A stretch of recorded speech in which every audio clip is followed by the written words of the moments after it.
O teatro tem crescido gradualmente na cidade de São Paulo. As companhias de teatro mais independentes e sem grandes patrocínios estão aumentando seu repertório com novos espetáculos, envolvendo a dramaturgia, dança, mímica, mágica, música e muitos outros recursos, cada vez mais acessíveis ao público. Essas formas de teatro buscam introduzir essas produções culturais, incentivando as pessoas a consumir esses produtos. Algumas maneiras de incentivar esse tipo de teatro são colocar os espetáculos em cartaz de graça, com preços populares ou no sistema Pague Quanto Puder.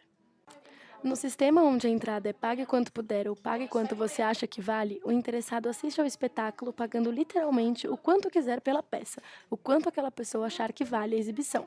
Alguns podem achar que é um risco, mas as companhias de teatro que apoiam esse tipo de incentivo contam com o bom senso do cidadão que tem a liberdade de escolha no teatro, mas ao mesmo tempo uma responsabilidade com a produção cultural da cidade, valorizando as artes cênicas e ajudando o teatro e a dramaturgia a sobreviver.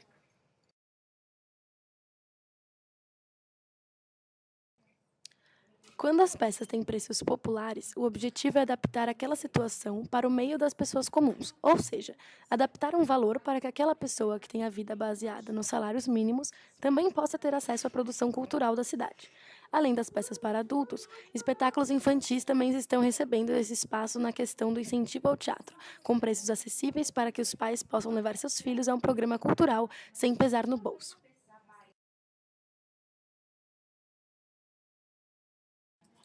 Alguns locais e companhias de teatro ainda conseguem ir mais além e oferecer peças totalmente gratuitas. O ápice de incentivo à dramaturgia e uma oportunidade única de acesso à produção cultural.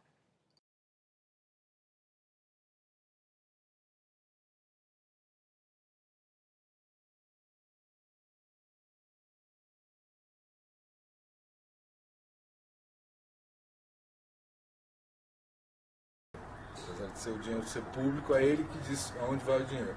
Então eu vou disputar eu e a Fernanda Montenegro. Quem vai levar? Eu vou disputar com um projeto como um texto do Plínio Marcos, chamado O Assassinato do Anão do Caralho Grande. Qual é a empresa que vai querer botar o nome nisso? Aí o outro vai botar uma coisa francesa que não tem nenhum interesse. Por exemplo, aqui, mas aquilo é francês, aquilo é elegante. Então é lógico que vai ganhar quem? Então, isso pegaram o recurso e levaram teatro para a cidade de Tiradentes, para Santo Amaro, para Capão Redondo. Então, explodiu mesmo, descentralizou o teatro para vários lugares.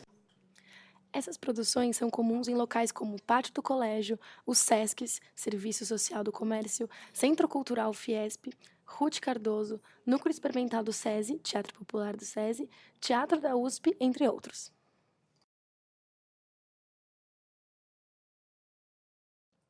Nas maiores mídias, percebemos que recentemente é muito pouca a quantidade de matérias e informações sobre essas peças menores, de graça ou muito baratas. As grandes produções são mais valorizadas, aquelas que trazem diretores famosos, têm textos elaborados por nomes conhecidos da literatura ou o mesmo elenco que está presente nas telas da televisão, em novelas da emissora Globo, por exemplo. Os grandes portais de informação têm mais rotatividade e dão mais espaço a essas produções, mas com pouco destaque e aprofundamento. Na televisão, o espaço para espetáculos desse tipo são ainda menores. Nos grandes jornais, há informações superficiais, quase nunca tão aprofundados como artigos sobre grandes produções. Jornais menores e mais populares ainda fornecem um pouco mais de. Segundo a editora Adriana Del Ré, do caderno cultural Variedades do Jornal da Tarde, o veículo faz o possível para divulgar as peças mais acessíveis e um pouco menos conhecidas. O Jornal da Tarde permite uma liberdade um pouco maior e já fez matérias sobre projetos e companhias de teatro independentes. No roteiro diário da cidade de São Paulo, há quase sempre ao menos uma nota sobre eventos gratuitos e a preços populares.